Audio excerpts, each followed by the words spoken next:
Hello friends, welcome back to my channel. आज के इस वीडियो में जानेंगे हिंदूपत राणा सांगा के विषय में। राणा रायमल के 3 पुत्र थे, कुंवर पृथ्वीराज, कुंवर जयमल और उन सबसे छोटे कुंवर संग्राम सिंह। ये तीनों भाई एक दिन अपने गुरु के आश्रम में जाते हैं। गुरु बालक संग्राम सिंह के हाथ को देखकर बताते हैं कि तेरी तलवार से संतलतें कांपेंगी, जहाँ तेरा ध्वज फहराएगा वहाँ आसपास भी कोई शत्रु नहीं फटकेगा। नगर नगर में तेरी धाक कायम होगी। बहुत जल्दी ही तू मेवाड़ का भावी सम्राट बनने वाला है।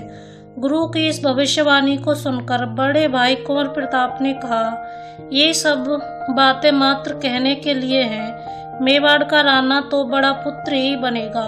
इस पर कुंवर संग्राम सिंह ने कहा, भाई, जिसकी ताकत उसकी सत्ता। संग्राम सिंह के ऐसे वचनों को सुनकर दोनों भाइयों का आपस में झगड़ा हो गया।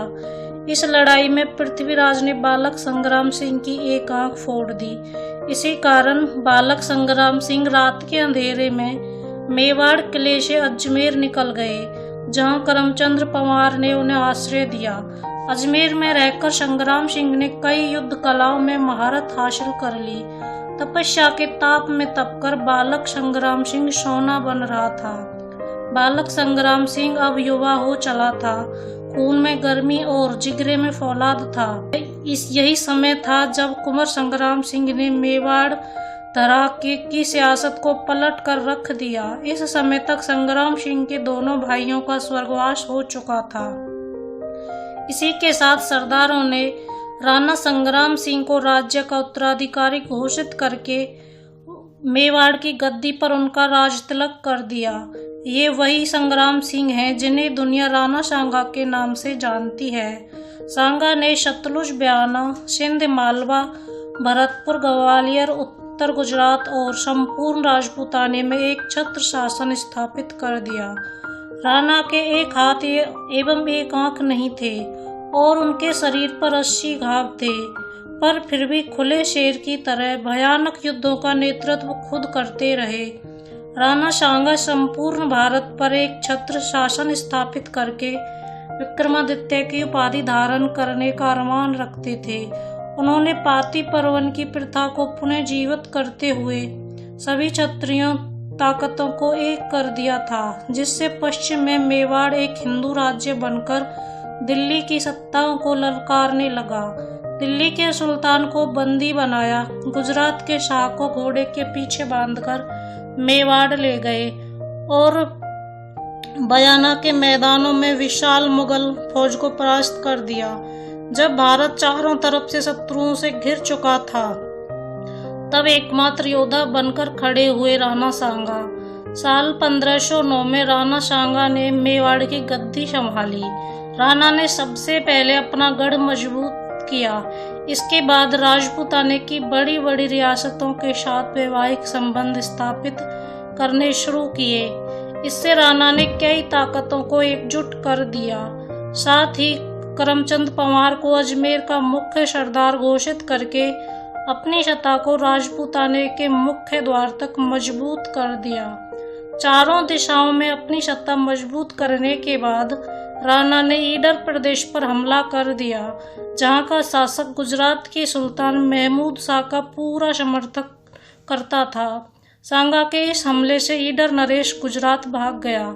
इसके बाद सांगा ने अपने सरदार को ईडर का मुख्य प्रहरी बना दिया। इसके बाद राणा ने भयानक युद्धों का शंखनाद किया। राणा की निगाहें तो पहले से ही दिल्ली की सत्ता पर टिकी हुई थी और इसी के साथ राणा ने पश्चिमी उत्तर प्रदेश के कई क्षेत्रों पर अपना ध्वज लहरा दिया और दिल्ली को आगरा पर हमले की ललकार भेजी। अब दिल्ली दूर नहीं थी। राणा की इस बढ़ती ताकत ने सबको हैरान कर दिया।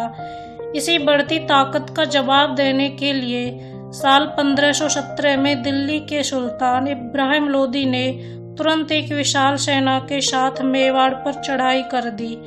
इस युद्ध में इब्राहिम की सेना को चारों तरफ से घेर लिया गया। इस युद्ध में राणा का एक हाथ कट गया और एक पैर पर भी तीर लगा, जिसके कारण उनके पैर ने काम करना बंद कर दिया।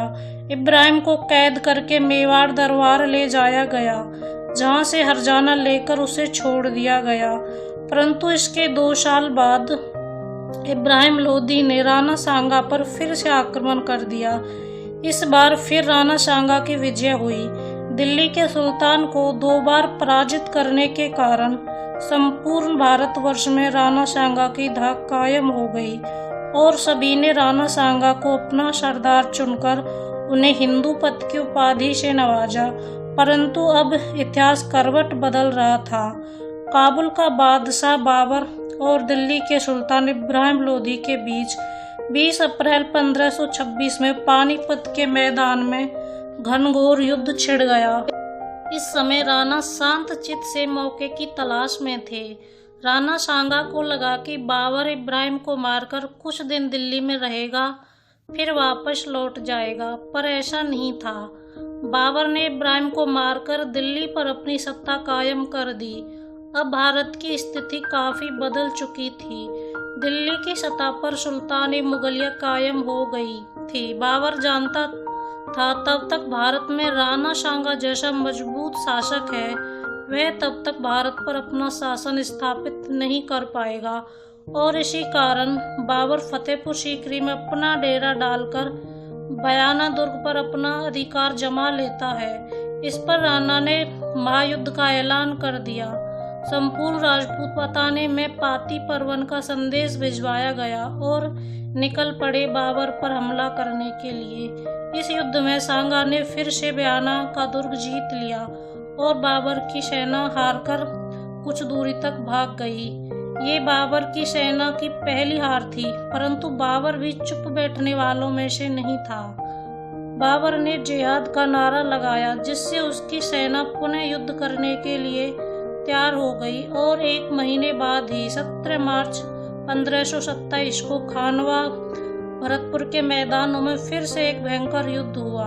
इस बार बाबर ने अपनी सेना में तोप कायम कर रखी थी।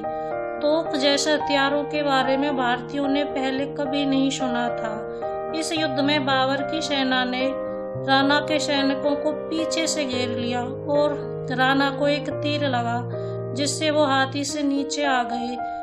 परंतु तुरंत झालाजा ने राणा का राज चिन्ह धारण कर लिया और हाथी पर सवार होकर युद्ध घोषित किया और बाकी सरदार राणा को युद्ध क्षेत्र से बाहर भजपा ले गए। जब राणा को होश आया तो उन्होंने दोबारा से युद्ध करने की घोषणा कर दी। इसके बाद कालपी में राणा सांगा की मृत्यु हो गई। कुछ इतिहासकारों का मानना है कि उनके अपने सरदारों ने ही राणा सांगा को जहर दे दिया था। आज के इस वीडियो में इतना ही। मिलते हैं नेक्स्ट वीडियो में। वीडियो पसंद आया हो तो वीडियो को लाइक और शेयर करें। चैनल पर नए हो तो चैनल को सब्सक्राइब करें। Thank you for watching my video.